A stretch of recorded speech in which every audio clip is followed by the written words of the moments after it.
কবি মৌসুমী দেৱীৰ কবিতা মা। কাৰ্পুন পুলি ৰাতিৰ সুৰ এটি হৈ দেউতাৰ বুকুত যি ৰৈ ৰৈ বাজিছিল, তেওঁ আছিল মা। দেউতাই তেওঁৰ পদপথত পাৰি দিয়া বিশ্বাসৰ বোলনি কাপোৰৰ ওপৰেৰে ডেকাচাঙৰ পৰা বৰ ঘৰলৈকে যি কৰিছিল এক আত্মত্যাগী লহঙা যাত্ৰা, তেওঁ আছিল মা। জন অৰণ্যয়েদি বীৰ দি বৰ্ণভেদৰ প্ৰাচীৰ ভাঙি আহি থাকোঁতে তাচ্ছিল্যৰ বতাহে জপতিয়াইছিল মচাং এগে, তথাপি থমকি ৰোৱা নাছিল মা। আপোন মানুহৰ মাজত তেওঁ হয়তো অনুভৱ কৰিছিল আৰণ্যক নিৰ্জনতা। সেয়ে তেওঁৰ তেজত ফুলা ফুল পাহৰ নাম ৰাখিছিল নৈ মিশা। 1 2 3 4 জুতি দিলে গৰু গাড়ী, এনেকৈ গীত গাই যি আমাৰ শৈশৱ নিচুকাইছিল, শিকাইছিল বাস্তৱৰ গাণিতিক চলনা, তেওঁ আছিল মা।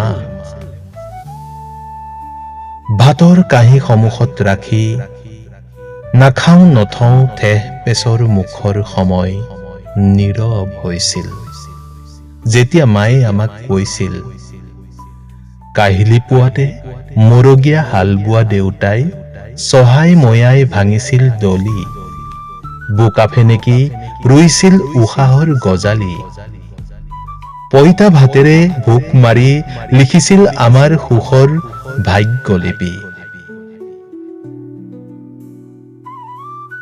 গুমৰাগ চহমানৰ ৰাতিটোত হেঁপাহৰ টুকুৰা প্ৰজাতি সাজিবলৈ যাৰ হাত খামুচি তেওঁ গুচি আহিছিল, সেইখন হাত পোহৰ থেতুৱৈ জাৰৰ নিশা নিথৰ হৈছিল।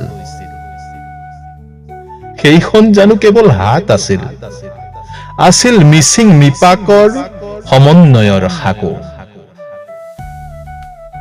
তুলসীৰ তলত মানুহজন শুই আছিল, উদং হৈ আছিল খামি ডাঠ বুকুখন, নাছিল তাত প্ৰেমৰ গুণ গুণ। চাংঘৰৰ জখলাৰে নামি অহা ভৱিষ্যতমুখী ভৰি দুখন সন্মুখত শুই থকা জীৱনটোৰ কাষ চাপিব নোৱাৰিলে। ভৰিৰ নখেৰে পতাৰ তলৰ মাটি খামুচি হাউলি নপৰাকৈ স্থবিৰ হৈছিল মা।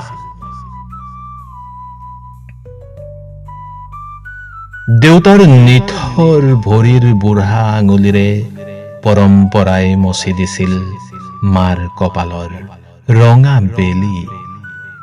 শিৰৰ শুভ্ৰতাত ভালপোৱাৰ ৰঙা হৈ বহা মানুহজন বাৰীৰ হিজল জোপাৰ তলত ছাই হৈ পৰিছিল। শেষ নিশাৰ বৰষুণে নুমুৱাইছিল চিতাগ্নি, অথচ মা আজিও সোঁৱৰণিৰ বৰষুণত জুৰুলি জুপুৰি। আমিবোৰ চৰাই আছিলো, আকাশ বিচাৰি উৰি আহিলো। এসময়ৰ ৰ'দ ঘাই চোতালখনত দেউতাৰ পৰা আমালৈ তাঁত বাতি কৰি কৰি আজিও ভাগৰি নপৰা মানুহজনী মা। স্মৃতিৰ দেও লগা ঘৰটোৰ তেওঁ ৰখীয়া, দুখৰ আন্ধাৰত থাকিও যি আমাৰ বাবে কৰে উজ্জ্বল প্ৰাৰ্থনা, তেওঁ মা। দেউতা আজি আমাৰ বাবে লুণীয়া কাবান, মাৰ বাবে তেওঁ সপোনৰ কলতান।